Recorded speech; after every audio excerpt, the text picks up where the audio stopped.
Today, we're diving into a really fascinating source text. It claims to lay out the playbook a modern empire uses to control its youth. And it does it by taking their frustration and turning it into fuel for the state itself. Let's see how it's supposed to work.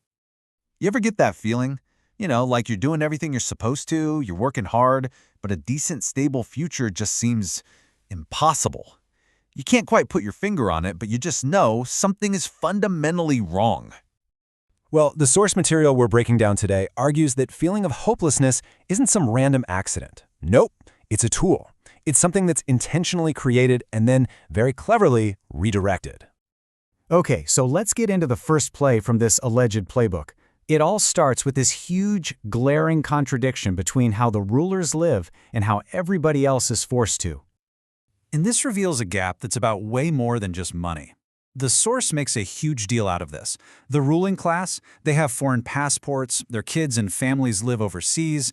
It's a literal exit strategy. I mean, think about that. It shows they have zero intention of sticking around to share the fate of the country they rule. It's a powerful statement about where their loyalty really lies. So, let's move on to the second play and see how this all connects. What happens when the youth start to question why they're struggling so much? Well, the playbook has a very specific countermove ready to go: misdirection. The source lays out this simple, three-step process. It starts with that feeling we talked about, that sense of injustice. But right when that feeling is about to boil over into asking tough questions, a massive propaganda machine fires up, and it gives them a simple, easy external enemy to blame. And just like that, all that real, legitimate anger at their own situation gets pointed at someone else, somewhere else. And this is the message they get hammered home relentlessly. The young people are told their poverty isn't their leader's fault, it's the fault of wealthy neighbors like South Korea and Japan.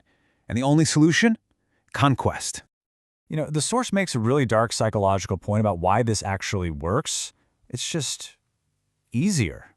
It is far, far less dangerous to rage against some distant, foreign villain than it is to turn around and confront the powerful masters who control every single part of your life at home.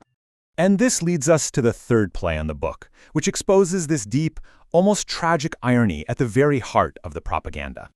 This is the core contradiction, right here. The exact same nations the youth are taught to despise, South Korea and Japan, well, they happen to be the creators of the culture they secretly love: K-pop, K-dramas, manga. For many, it's their one little window into a different, more vibrant world. So if you follow the logic, the end goal they're being pushed towards is completely self-defeating. If their empire, which the source calls a nation of censorship, were to actually conquer these places, the very first thing it would do is stamp out all that foreign culture, the one thing that brings them a little bit of happiness. All right, on to the fourth play. This one completely dismantles the patriotic promise that going to war will somehow bring prosperity back home to the average person. The youth are told to be cannon fodder for a glorious cause, but the source is brutally clear. Even if they win, this is what the outcome would look like. The spoils of war would only flow in one direction, straight into the pockets of the rulers who are already living in luxury. For the youth, though, the cost of this so-called victory would be absolutely devastating. They'd still be poor, after having risked their lives for absolutely nothing. And what's worse, they would have just destroyed the very countries they might have dreamed of escaping to, basically snuffing out their very last ember of hope for a better life. So all of this, it's all building towards the final, most important truth that the entire playbook is designed to hide. It's about figuring out who the real enemy is. From the time they're kids, the youth of this empire are handed a very long, very specific list of enemies. They're taught that they are completely surrounded by hostile countries that want to destroy them. But the source makes you stop and ask a critical question. Why? Why is this empire surrounded by enemies? Is the entire rest of the world just uniquely evil? Or could there be another reason for all this hostility? And here, the source offers a radical reframing of the whole situation.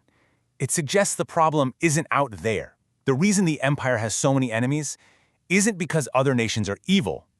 It's because the empire itself is. And this leads us to the fundamental truth that the entire propaganda machine is built to conceal. The real source of the people's suffering isn't some foreign threat across the border. It's right there, in the capital city.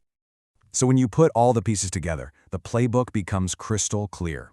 It's this vicious, self-perpetuating cycle. First, you systematically impoverish your own young generation. You make them hopeless. Then, you give them an external enemy to blame for it all. This conflict distracts everybody from the real problem, and in the end, it just entrenches the power of the very rulers who caused the misery in the first place. And that leaves us with the final, powerful question posed by the source material. And it's a question for any society, really, not just this one. What does it take? What's the catalyst that finally makes a generation stop fighting the enemies they're shown and start confronting the ones they're not supposed to see? It's a heavy thought and definitely one worth sitting with.